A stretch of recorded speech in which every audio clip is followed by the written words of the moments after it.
Assalamualaikum warahmatullahi wabarakatuh. Hamdan syukran lillah, amma ba'd.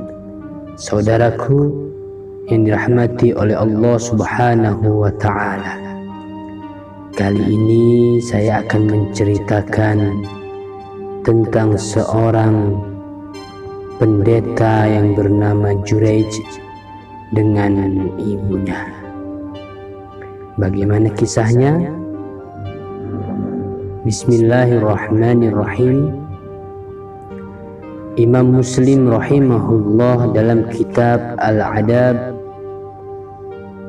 berkata, kami mendapatkan riwayat dari Zuhair bin Harb, dari Yazid bin Harun, dari Jarir bin Hazim, dari Muhammad bin Sirin, dari Abu Hurairah, dari Nabi Sallallahu alaihi wasallam, beliau bersabda, di dalam ayunan hanya ada 3 orang yang sudah bisa berbicara. 2 di antaranya ialah Isa putra Maryam dan anaknya Juraij. Juraij adalah seorang lelaki yang rajin beribadah. Dia menggunakan sebuah tempat untuk beribadah. Suatu ketika ibunya datang saat dia hendak sholat. Ibunya memanggil, "Hai Juraij." Juraij berkata sendiri, "Ya Tuhan, ibuku ataukah sholatku?" Ternyata Juraij lebih memilih melakukan sholatnya. Ibunya pun pergi. Esoknya ibunya datang lagi menemui Juraij yang kebetulan waktu itu juga akan melakukan sholat. Ia memanggil, "Hai Juraij." Lagi-lagi Juraij berkata sendiri, "Ya Tuhan, ibuku atau sholatku?" Lagi-lagi Juraij memilih melakukan sholatnya. Ibunya pun pergi. Esoknya perempuan itu datang lagi menemui anaknya yang kebetulan waktu itu juga akan sholat. Ibunya memanggil, "Hei Juraij." Lagi-lagi Juraij berkata sendiri, "Ya Tuhan, ibuku atau sholatku?" Lagi-lagi Juraij memilih melakukan sholatnya. Mungkin karena putus asa, akhirnya ibunya pun berkata, "Ya Tuhan, jangan dulu Engkau matikan anakku itu sebelum dia memandang wajah perempuan-perempuan nakal." Cerita mengenai Juraij yang sangat rajin beribadah itu tersebar luas di kalangan Bani Israel.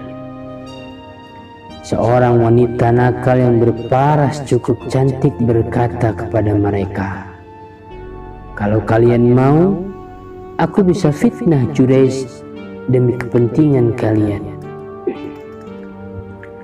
Perempuan nakal itu akhirnya menggoda dan merayu Juraij, akan tetapi Juraij tidak meladeninya.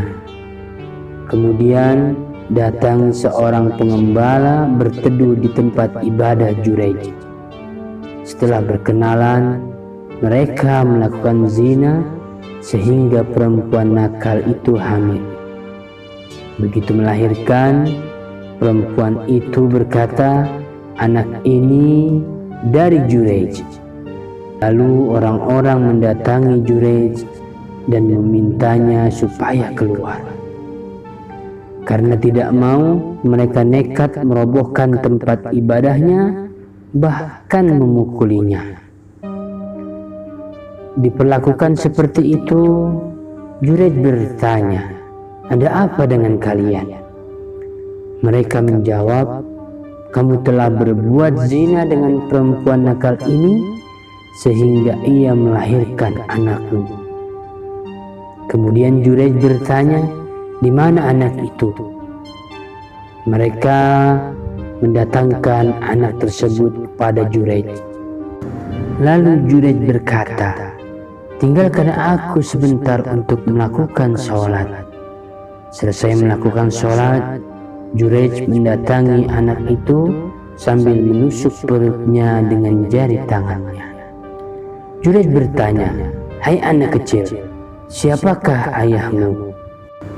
Tiba-tiba saja anak itu menjawab, si Fulan yang mengembala.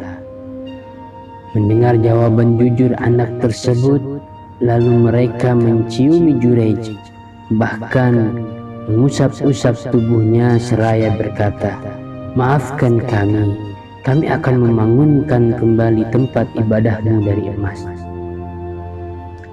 Jureij berkata, tidak usah, kembalikan saja tempat ibadah ini menjadi tanah seperti semula.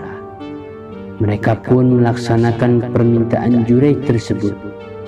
Ketika sang anak tengah menyusu kepada ibunya, lewat seorang laki-laki gagah perkasa dan parlente, menaiki kendaraan ternak. Melihat orang itu, perempuan tersebut berkata sendiri, ya Tuhan, jadikanlah anakku seperti dia. Tiba-tiba anak itu melepaskan tete ibunya. Sejenak ia memandangi orang tersebut. Lalu dia berkata, ya Tuhan, jangan jadikan aku seperti orang itu. Selesai berkata begitu, kembali dia mencari tete ibunya dan menyusu kembali. Kemudian ibu dan anak itu terus berjalan dan mendapati seorang perempuan muda tengah dihajar beramai-ramai oleh orang banyak karena dituduh telah berzina dan mencuri. Akan tetapi ia menyangkal dan hanya bisa pasrah. Allah cukup bagiku. Allah adalah sebaik-baik zat yang dimintai perlindungan. Melihat kejadian tersebut, sang ibu berkata, ya Tuhan, jangan jadikan putraku ini seperti perempuan itu. Dengan kata-kata ibunya tersebut, anak itu berhenti menyusu dan memandang ibunya seraya berkata, ya Tuhan, jadikan aku seperti wanita muda tersebut. Menyadari anaknya sudah bisa berbicara, dia pun mengajukan pertanyaan sebagai berikut. Tadi lewat seorang laki-laki yang gagah perkasa.